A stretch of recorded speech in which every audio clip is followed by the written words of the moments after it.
around my story. I am Emma, 23 years old. My life seems very normal. A girl has many friends, goes out, and laughs all the time. I wish my life is really normal as everyone, as I was able, with the help and support of my mother, to live a very normal life to a large extent. Lama and Mary are my best friends, and they are the two who know the problem that I suffer from since my childhood. Now, I've been dealing with the situation simply because I get used to it, but I have been going through different periods in my life, times when I really feel that I love food and eat happily, and feel the pressure of eating, and sometimes I hate eating in a terrible way, but I cannot stop eating. And what happens to me when I eat while not desiring food, it is very ugly, disgusting, stressful, and also vomiting. After that, I will have to replace this food because I am hungry again, and it may happen again, and I keep repeating this. Then I reach this condition. I have to stay at home for a period of up to a whole week. Mary and Lama used to spend with me most of the time. We used to play and laugh and watch movies, and they tell me what happened in college. James was the person I liked the most to go to college to see him, even though I knew that he did not notice me at all. I kept watching him from afar and wanted to give him some of my food and share it together, but I never thought that I could take a step. Even though coincidences used to bring us together outside the university and we would meet in more than one restaurant, I would love to go with Lama and Mary and always eat there. Despite all these coincidences, he never noticed me or even caught his attention. And one day, I saw James with a girl from our university. They were very happy together. I felt very sad, and I asked Lama and Mary to take me home. And I kept crying all day until I slept while crying and even forgot to eat. And this was the first time this happened to me, because this day, my mother was not at home. And when she came back, she came to check on me in my room, but she found me unconscious and called for an ambulance quickly. I woke up after 3 days in the hospital, and I could have died if my mother had been late for a while. I was very upset with myself that I wasted all her tiredness and effort with me over the past years because of my anger at a person who does not know that I exist in life at all. I forgot that I have a rare disease and that I can't stop eating. Otherwise, I might get a big problem that could lead to death. My mother was the only one who got my back since I was a child and kept trying to find a cure for my illness. She was helpless and very sad the moment when I woke up. The bigger problem now is that it did not stop at the problem of craving for food, which is impossible for me to stop. I am now a patient with heart disease. I saw the doctor saying to my mother when she was broken down, and this is one of the many problems that naturally occur because of my illness. My condition now is much more difficult than before. I am prohibited from excessive movement, travel, and swimming. I am forced to eat all the time. Although food has never caused me a problem with weight, my life has become more difficult, and my mother has to take extra care of me. I feel that I've become a very big burden, and that if I died, the lives of all people around me would be easier, so I decided to take an extra dose of heart medication. My plan would have worked if my mother didn't notice that and forgotten about me, even if it was half an hour.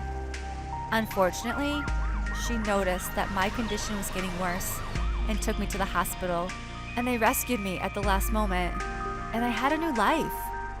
Do you think my decision to commit suicide was wrong?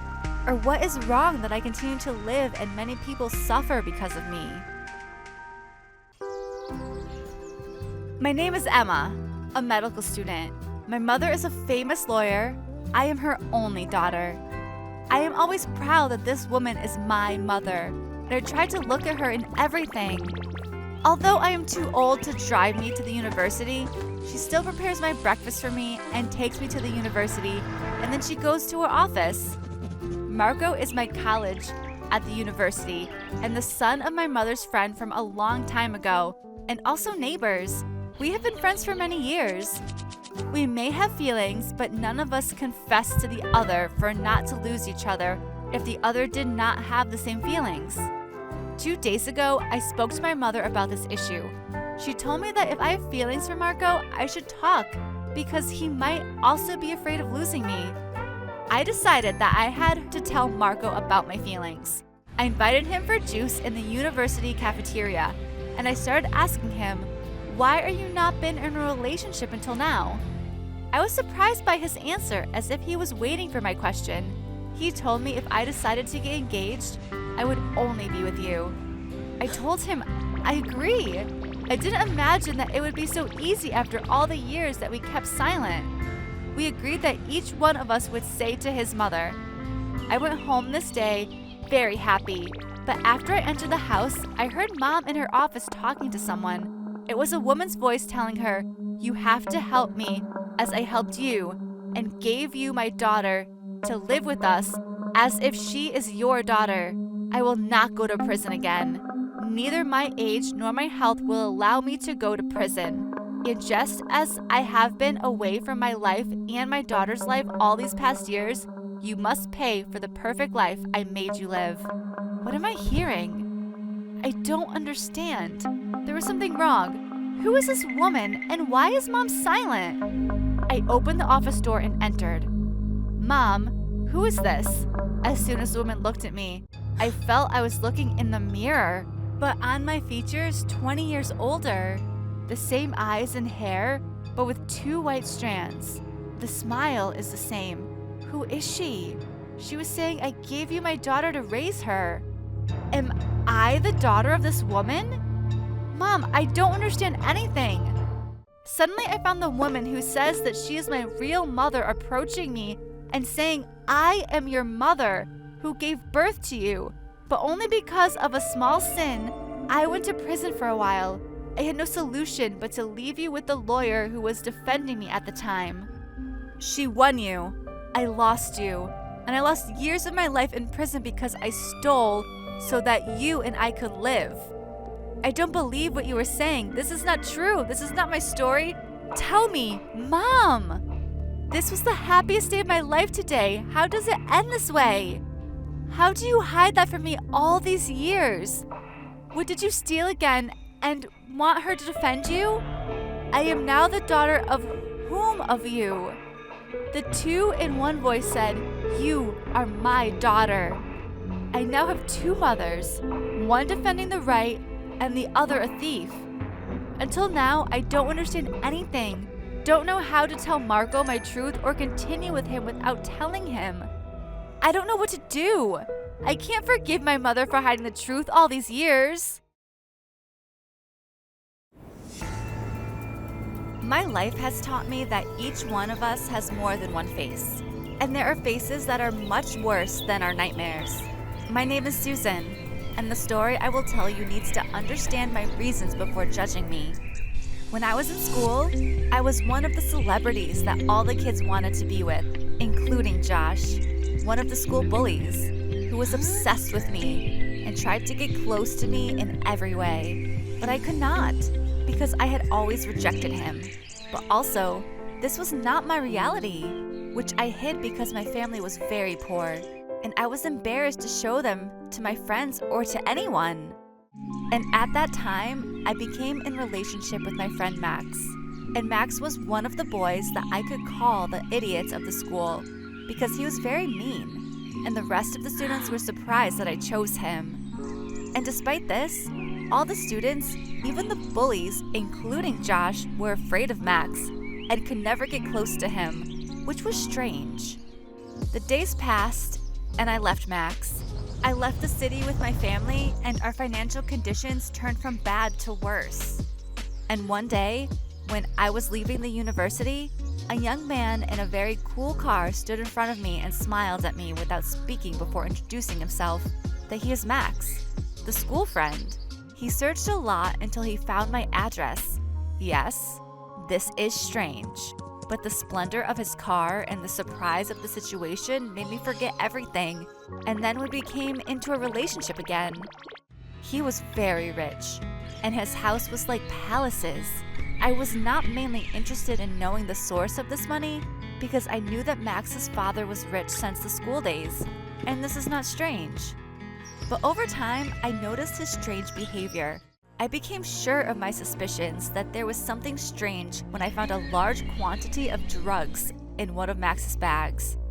At first, I hid that, but at some point, I told him what I saw and that I knew he was a drug dealer.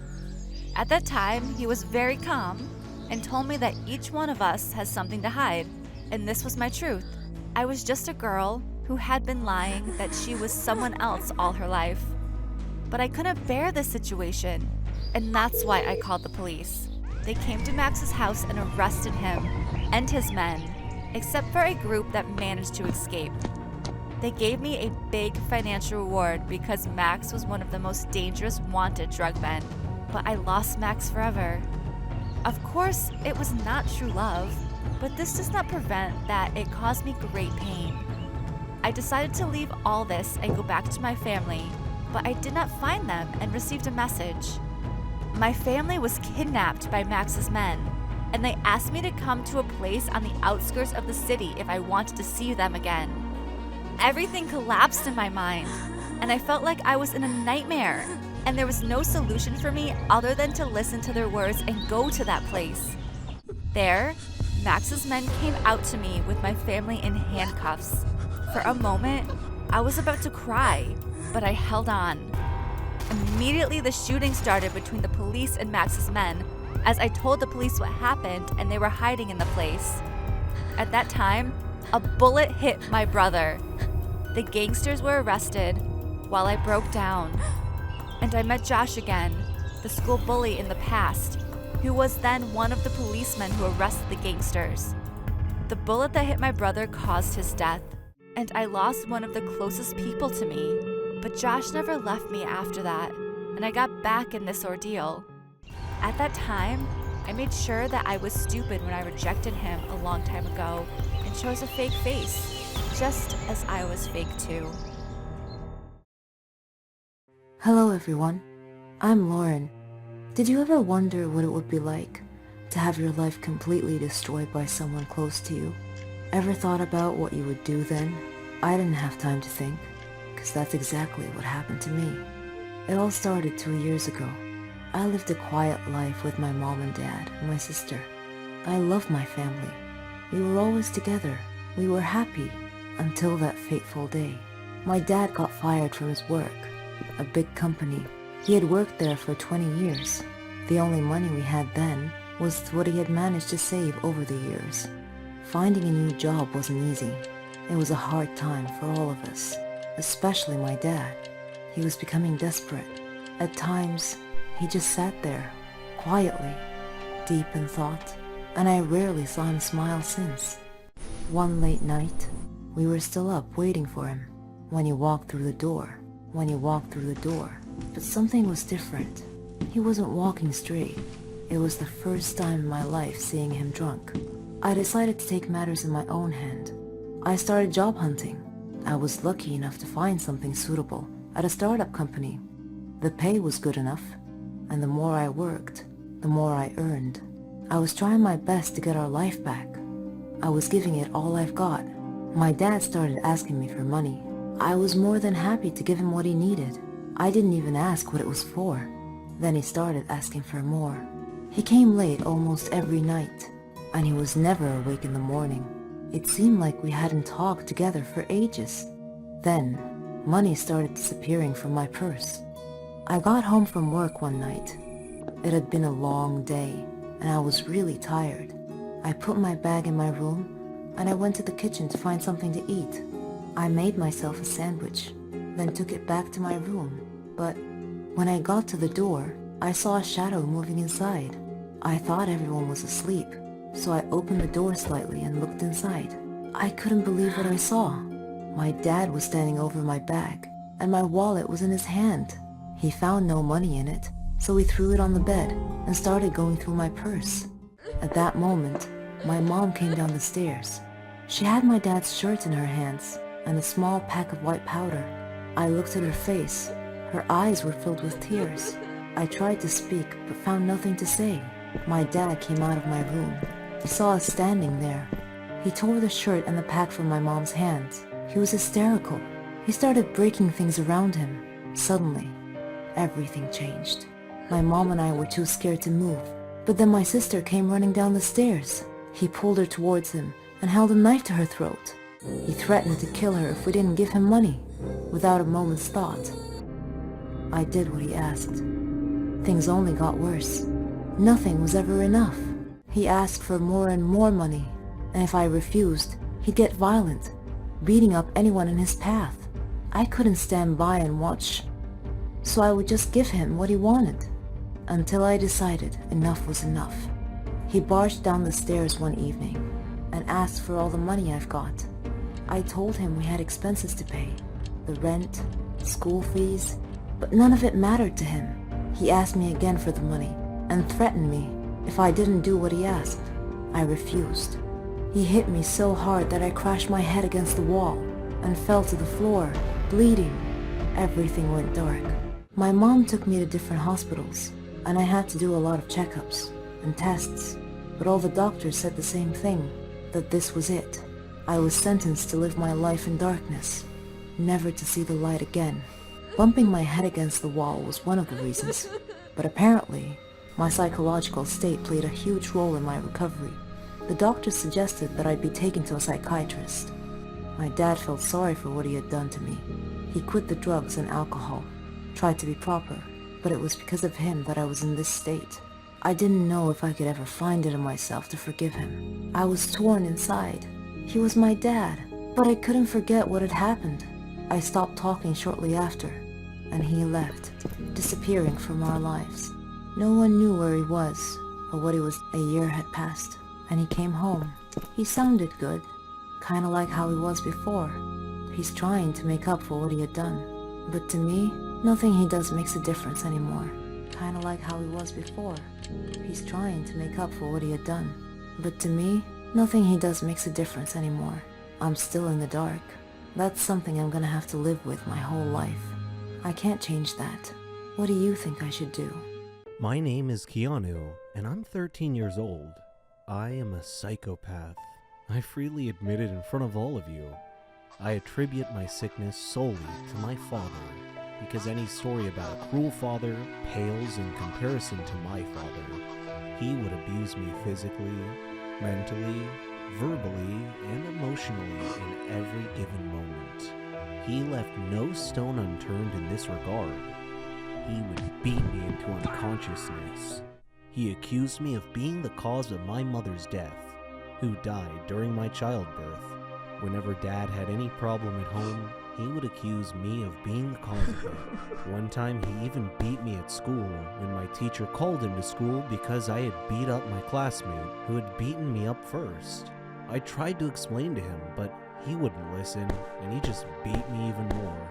One day, it was fun day at school, and everyone was supposed to invite their parents to visit the school for party and introduction activities. I chose not to invite my dad, so I was alone at the festivities. I felt envious of all my classmates for having loving parents to have fun with. My teacher noticed me alone, came over and offered to be my parent for the day. I was so happy. We had great fun together. Miss Linda had lost both her husband and her son in a plane crash, only she had survived. After fun day had passed, Miss Linda showed more interest in me. She would bring me sandwiches and spend time with me during breaks.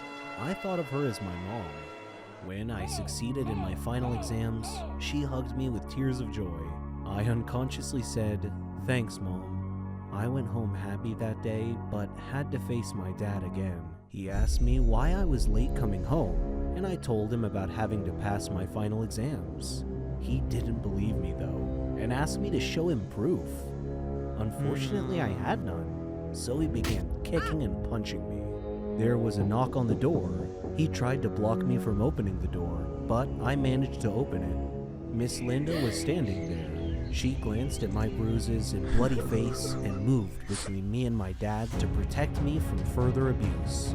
Dad snarled and threatened her with a beating if she didn't leave immediately. But she hit him in the eyes with a blast of mace or pepper spray, and he went down to the floor in extreme discomfort, grabbing at his eyes. Miss Linda called the police, told them about Dad's child abusive nature, and had him arrested. Now I live with Miss Linda as my new mom. Dad is in prison, where I hope he stays till he dies or rots. Either outcome is okay with me.